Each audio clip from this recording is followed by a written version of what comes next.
Hello, beautiful soul, and welcome to the Little Reader's house. I'm the Little Reader, also known as Amanda, and you are in my house. And it's a pleasure and an honor to have your awareness and your attention.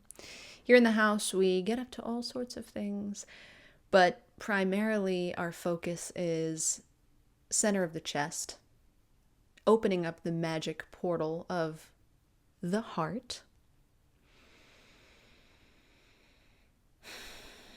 and restoring your identity from the temporal passing form or the fleeting pattern-based mind, even beyond the heart itself, to the very source, which is awareness.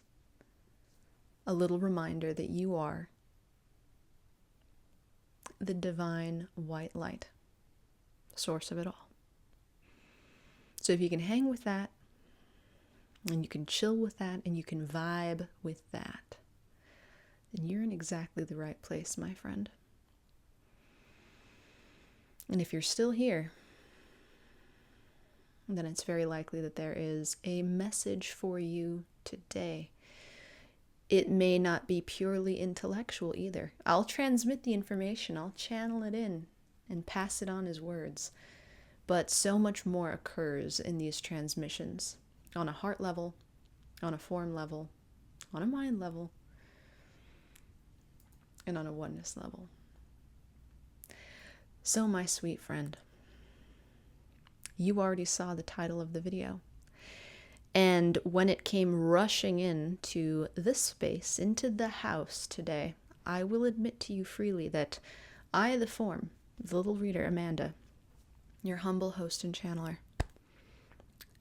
felt it was very spicy and proceeded to resist, as one does when one doesn't want trouble, when one is in resistance, which this one often is. We love it for that. So yeah, I was like, there's got to be a way we can reword this so that it's a little more, palatable and loving. But another reminder came through, which is that love and loving and kindness can come in the form of truth that isn't coded or shifted or dialed down, and that it isn't necessary to dim the light of anything for it to find and shine on that which it's meant to illuminate. And in fact, by dimming the light of a thing, perhaps we just prolong this process that we call time for the remembrance of all souls, of their true nature. You feeling me? I'm sipping on some really interesting tea today, I will tell you. So it's not, psychoactive or anything, but I'm catching the lingo and I'm like, wow, that's far out, man. It's far out. If you're interested, it's an herbal blend called Knick from a brand called Bear Blend. And the herbs can be smoked, they can be sipped in teas. I am certain they could be turned into a poultice or other types of physical medicines. It's lovely. I do recommend. I can recommend this 10 out of 10 if you're interested in some herbs. But the effects are getting us way up into space, dearie. So let's come back down. Let's get grounded. You and I. Deep breath in through the nose if you're willing. And sigh it out through the mouth. And let those shoulders fall, and another deep breath in through the nose. And sigh it out.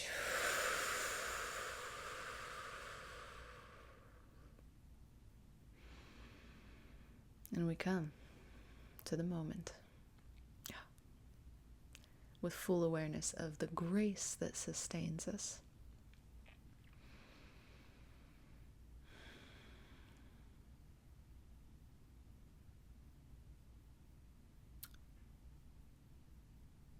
Investing in those who do not love themselves is an act of self-hatred. Crushing. I look forward to Spirit's take on this. Let's go. Let's go.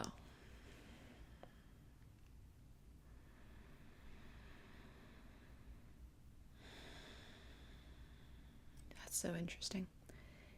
Evidently, it all starts with unconditional love. Unconditional love.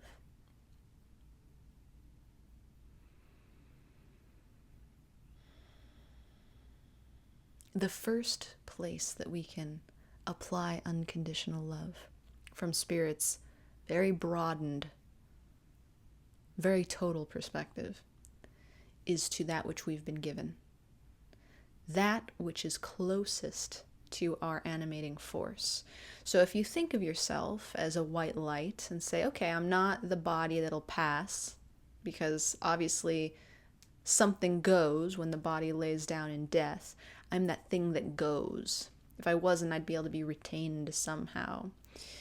I'm not my thoughts necessarily. I can leave echoes of those, but my mind doesn't still operate on this plane when I go. So we really reduce and reduce and reduce our mix until we get down to the very essence and core, which is you are the animating force within the body. That's the premise we sit on here in the house. Sometimes we gotta breathe because the mind is not always a fan. But can we hold it for a moment? Can we just hold it as a possibility? Let's. If we're that white light center of the chest that's animating this form, it's represented by a beating heart. So as long as that heart is beating in the physical, we are certainly alive in terms of sustaining life. We can get into a lot of nuance there, particularly in the medical field with things like brain activity and life support. And I love nuance and I love academia and I love medicine, so perhaps another time. But for this moment right here, if we understand that we are the white light of awareness, what is closest to that? Well, it would be the heart that is generating an electrical current, perhaps, a force, nutrients, life throughout the form. And if we get broader, we have all the internal organs. We've got the lungs, very, very close to that center of life. And then we've got the body itself. We've got the body right on top of that. And then just a few degrees removed in terms of density, we have the mind. So the body represents this realm of form, and the mind represents this realm of half form. I don't think of an elephant and it falls on top of my head, thankfully. But there is always a traceable link from what passes through the realm of half form, our mind, to the formed world. More on that another time. What Spirit's conveying in this moment is that the first place that we can put unconditional love and practice unconditional love is here on the self, that which we call the self. Now, in our 2024 era, when this transmission is being imprinted into technological history, it's very uncommon, unconditional love for the self. There are so many reasons for this, and we have another transmission titled Self-Love is the Greatest Spiritual Practice of All and the Most Misunderstood, if you're interested in investigating self-love more. But from Spirit's vantage point today, takeaway moment, write it down, darling, if you're taking notes, is that the greatest place to practice unconditional love is with the formed and half-formed attributes that we've been given. The body, the mind, the heart, and every feeling that passes through it. This is the playground for unconditional love. It's delicious. It's juicy. In the words of John Mayer, your body is a wonderland. You can go deep into it, the actual form, in meditation, in moments of quote-unquote mindfulness, by simply witnessing with your awareness the processes that occur in this form, in this mind, in this heart. It truly is a universe. And Spirit goes as far to say today that that is a form of mastery of the human experience, to devote unconditional love to the closest thing to your white light.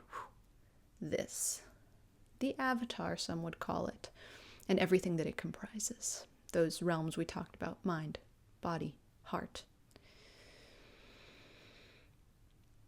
Uncommon practice.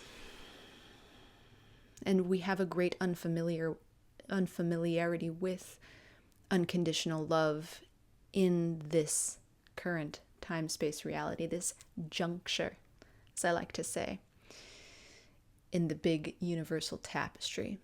Quickly changing, but nonetheless, it is a reality.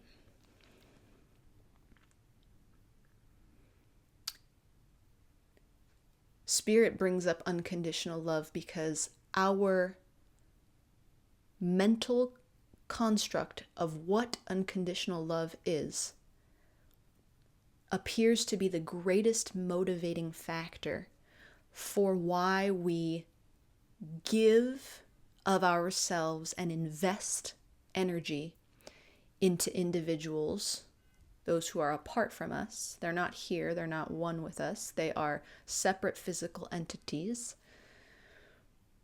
Why we give them so much energetic capital. Why we provide them with resources like time, thought, awareness and attention, monetary support, physical favors, words, gifts. Spirit's take on this from that great vantage point that supersedes isn't even quite the right word, it just expands beyond the realm of mind. This vantage point says that our intellectual concept of unconditional love says, that's my job, to give without judgment, to just give and give and give and give and give and continue to give. This can be in romantic relationships. This can be in parent-child relationships. This can be in friend relationships, co-worker relationships. All relationships here in this moment, in this era of human consciousness, this time. Humans have got this idea that if you love someone, really love them, we flip this switch from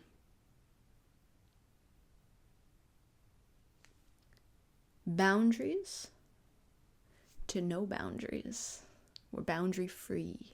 We're traversing in quote unquote unconditional love territory where your well-being is so tied to my well-being that there is guilt and shame and pain if I don't give of my essence to fill your voids. And Spirit recognizes so many roots in this. None of them are from a judgment angle. This is important. Spirit doesn't judge. Judgment is an act of mind. Spirit is beyond realm of mind. If you've ever traversed outside of the realm of mind in heart work, or astral work, or form work, or any kind of awareness outside of here, then you know it firsthand. As you get into other ways of experiencing human life, my God, there is a realm where we're not judging everything. Many realms. Fascinating. That's where spirit's residing. From that vantage point, spirit doesn't look at this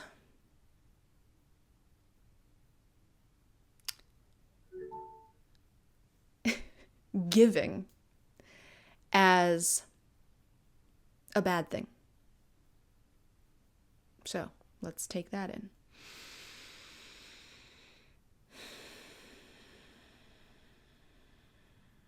Now, there's another thing. Spirit doesn't look at it as a good thing. Let's take that in.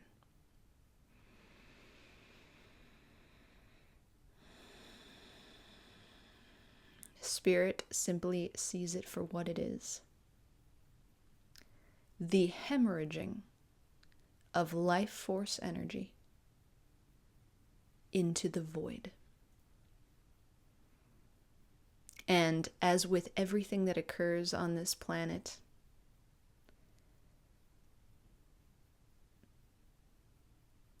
it contributes to the furthering of human consciousness and human awareness and human expansion.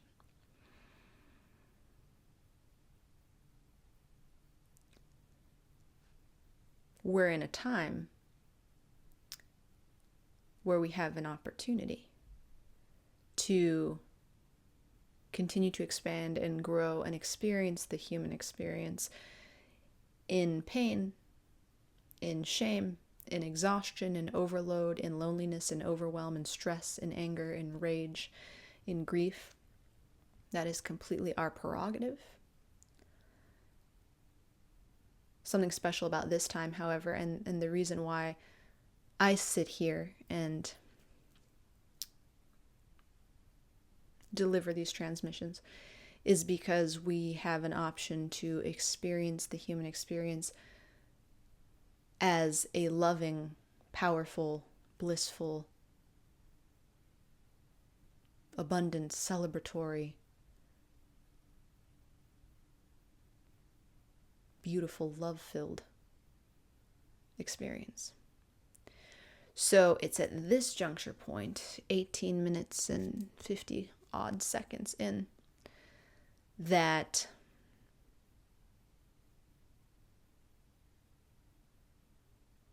one of two things will happen.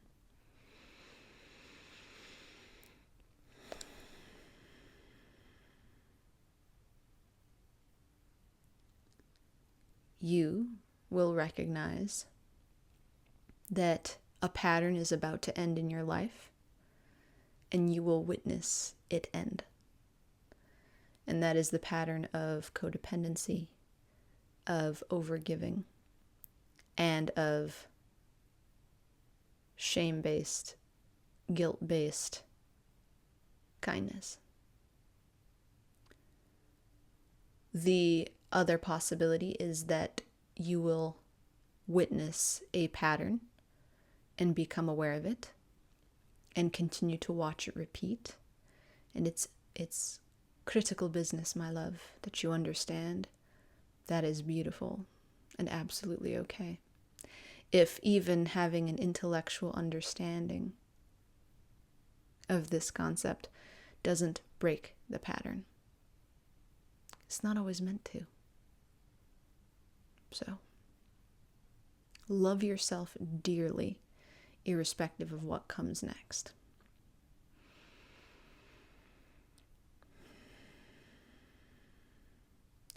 Ultimately,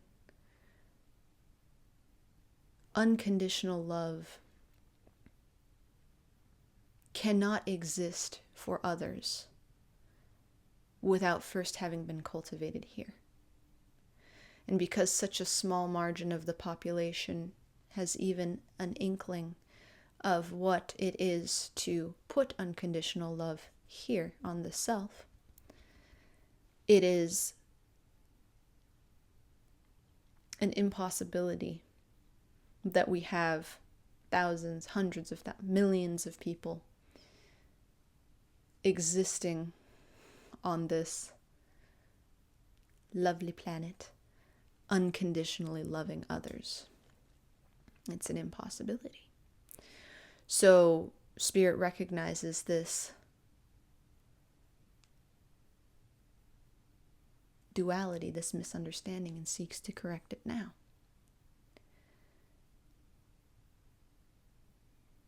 It's not unconditional love that's causing us to hemorrhage our life force into the void. That's Spirit's way of saying give and give to individuals who don't love themselves.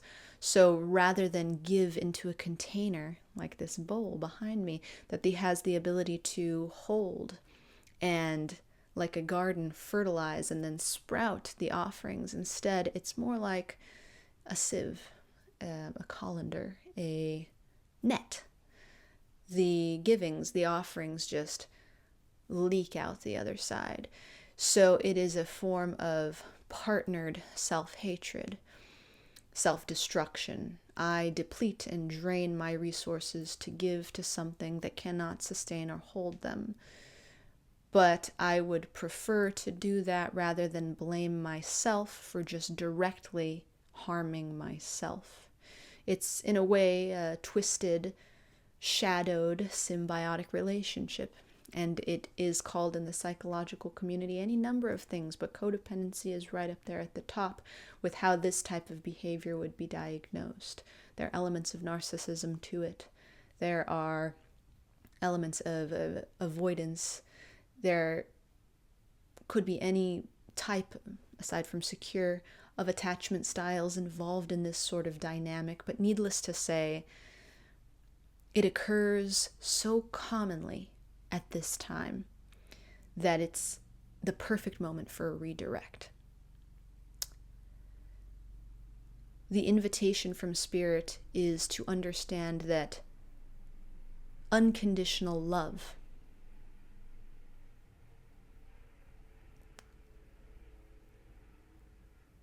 cannot be executed on another until it's been realized on the self. But it can be explained for a sort of intellectual understanding in this moment. To truly unconditionally love someone else is to recognize them for all of their parts. Light, hope, potential, and shadow. I feel like a politician. Light and shadow. What is this? Hand gesture. What we do when we're feigning unconditional love on another is we look here at their light. Oh my God. We become British.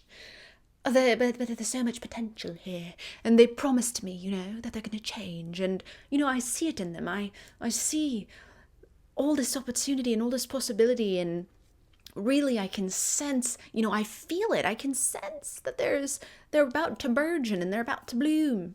And then we just, the accents are all over the place.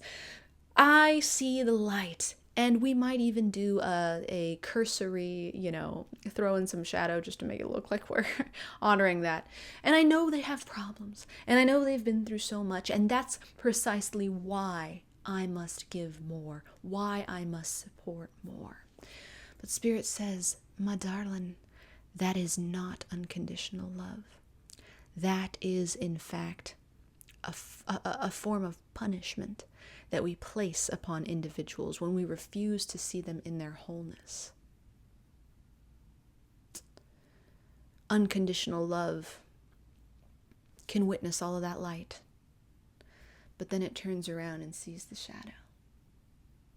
And check this out. Unconditional love goes like this. I see these incredible qualities, these behaviors, these patterns, which I understand that every individual is.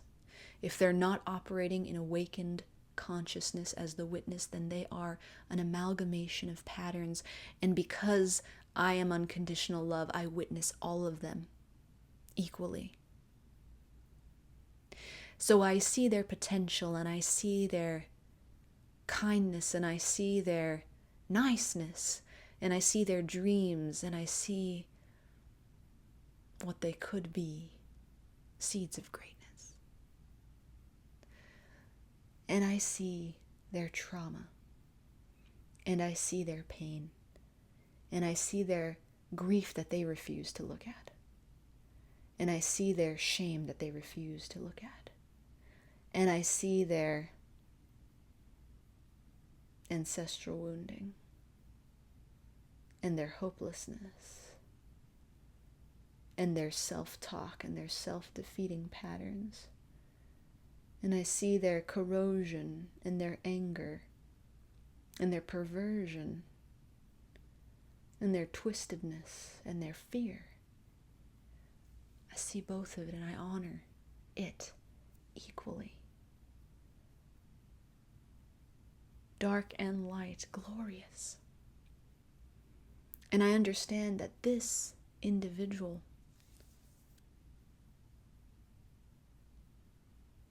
if they're not under my legal care as a guardian or caretaker due to age or disability,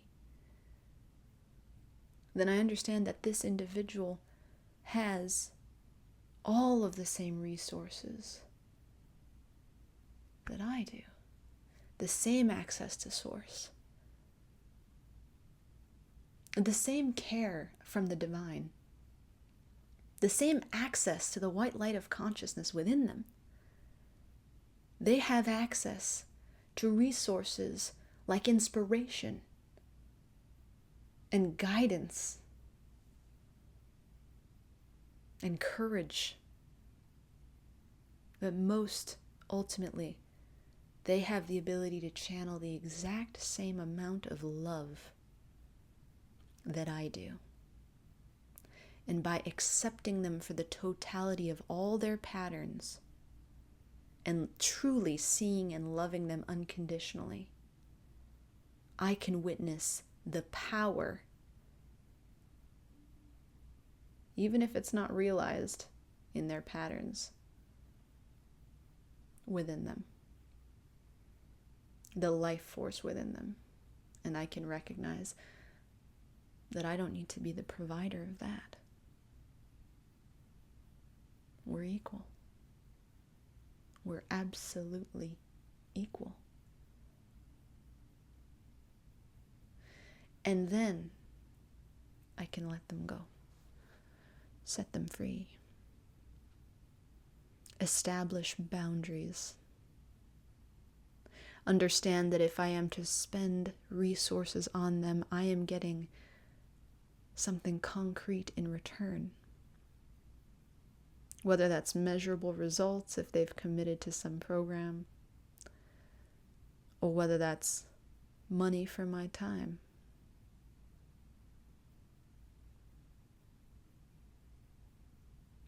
That's an intellectual understanding of unconditional love.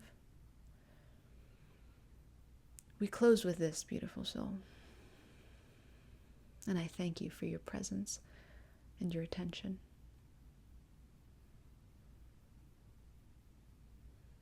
We don't need to intellectualize punishments or action items. The purpose of this transmission is not to give reason for now cutting people out of your life left and right, backhanding and unleashing and telling them all to go to hell. That's not the purpose of this at all, my love. In fact, the entire purpose of this transmission is quite simple. It's to develop awareness of a pattern. And you will either witness that pattern change or you will witness it stay the same. And as we said before, both are beautiful. Both are serving a divine and perfect role. And the purpose of this transmission has been to once again steer you in the direction of your heart. To once again gently relinquish awareness just for a moment from everybody, every character, every pattern in your life saved from the ones right here. And the invitation is to fall madly in love, unconditionally in love with what's right here. Body, heart, mind. And in doing so, the promise of Spirit is that any individual in your life with whom you are investing into the void, hemorrhaging life force into a container that can't sustain, those relationships will be redefined, and it will be effortless. It won't require moves and speeches and flashcards, and it may not even require external assistance. These shifts will occur naturally, perhaps spontaneously, effortlessly, as your heart's compass guides you in the direction of your most blissful and loving experience. And if outside help is required, or an intervention is required, or some harsh deadlines are required, they will arise at the perfect moment to support your self-loving journey. Because it's not about them, beautiful soul. It isn't about them. It's about you. And it always has been.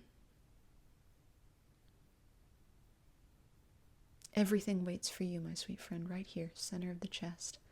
If you need any resources, they're down below. Patreon for $1.11. Lots of guidance there, and a beautiful community. One-on-one work, if that's something that calls to you. Links to a lot of free resources. You've got what you need, beautiful soul. You can't mess this up. So start now. See you the way the divine sees you. Perfect and whole. And so very worthy of love. Always more. Never less. Bye for now, my sweet friend.